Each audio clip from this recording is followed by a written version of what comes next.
saber rattle or wobble or lightsaber hilt rattle, whatever you want to call it, is when some of the internal components in the lightsaber hilt, they move around and they make some noise. So for example, on this Ultra Saber's lightsaber hilt, you'll get some saber rattle with the LED module at the top because that's not really attached. When you have the blade removed from the saber hilt, the LED module can kind of move around. And you'll also get some rattling in the bottom of the saber on this Ultra Saber's lightsaber with the battery pack. So those are two common things to look for.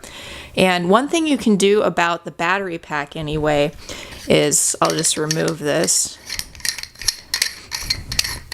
So the reason the battery pack moves around is it has some extra space. You can always pad this with something a little extra to prevent that rattling. And you still need to have a way to extract the battery pack when you replace the batteries though. So you'd want to maybe attach something else so you're able to pull that battery pack out.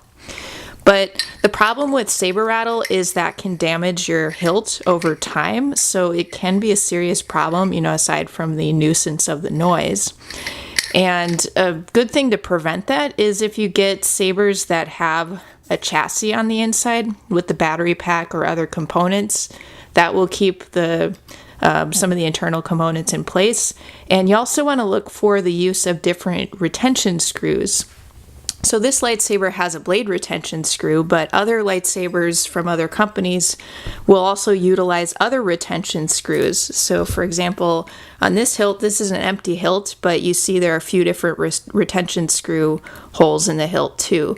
So you could hold the LED module in place and possibly the battery pack in place with those extra retention screws. So at any rate, that's just a quick introduction to saber rattle or wobbling or, you know, whatever you want to call it.